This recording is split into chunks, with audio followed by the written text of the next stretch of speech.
likes the goods. I ain't afraid of no guns.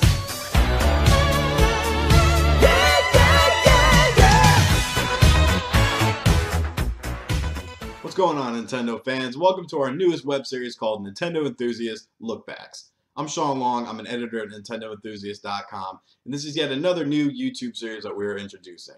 Basically, lookbacks are going to be a look back at games of the past, both good and bad. I had a different game in mind for this first inaugural episode, but with yesterday's tragic news, I decided to take it into a different direction. Yesterday, fans of the Ghostbusters series received a crushing blow. Harold Ramis had died at the age of 69. Ramis is most well known to me personally for his roles in both of the Ghostbusters movies as Dr. Egon Spengler. Ghostbusters is an iconic franchise that has spawned television shows, merchandise, and most importantly for this show, video games. Let's take a look back at some of the video games that were released on the NES and one on the Wii.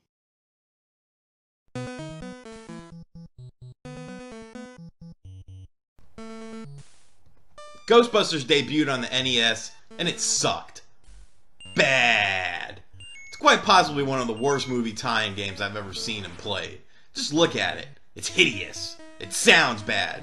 The music is some sort of abortion of the original theme. It's boring, and it even looks like an Atari game. This is the same system that produced Kirby's Adventure, Contra, and Ninja Gaiden. This is the best you could come up with. It's more of a method of torture than a video game. The control is wretched and doesn't even make sense or work half of the time. And the icing on this crap cake is racist. Where the hell is Winston, the fourth Ghostbuster? He's nowhere to be seen, and it makes this game just even more of an abomination. Avoid it at all costs.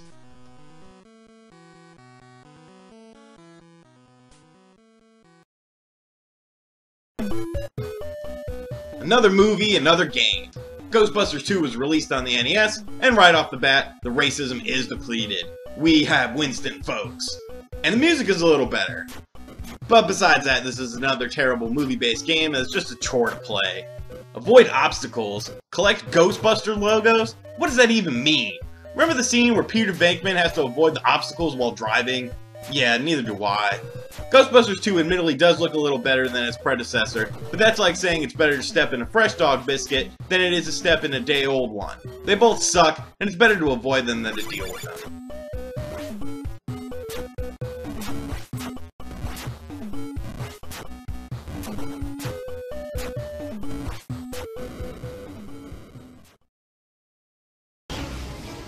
Let's get him!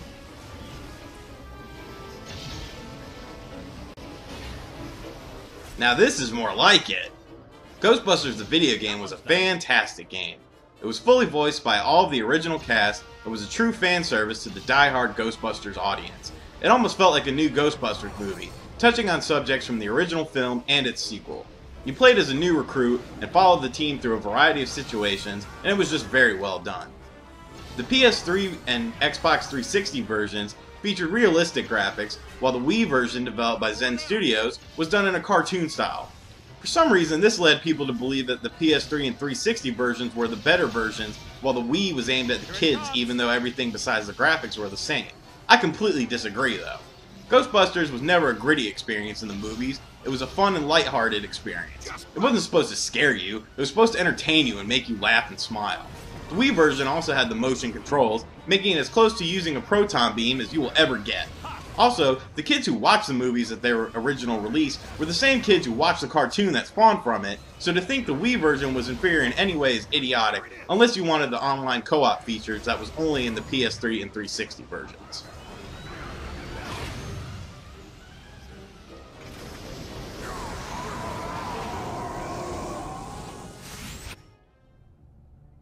Anybody here from Zetamore? Guys, I'm right outside. And so is something else. Well, we had to make do with this new specimen here. I've been trying to get here over 4 hours, Peter. Traffic is a little blocked right now. Wait. I know that thud. Winston, what do you see out there? It's big. It's soft, it's white, and it goes well with graham crackers and melted chocolate. Although Ghostbusters had many craptacular games in their video game history, the Wii version released in 2009 was not only the best of the series, but one of my all-time favorite Wii games. You can pick it up for dirt cheap, and I recommend that every Ghostbusters fan who hasn't played it yet give it a go. Although Ramis may have left this earth, you know he's in heaven right now trying to use the proton beam on the biggest ghost of them all, the Holy Ghost.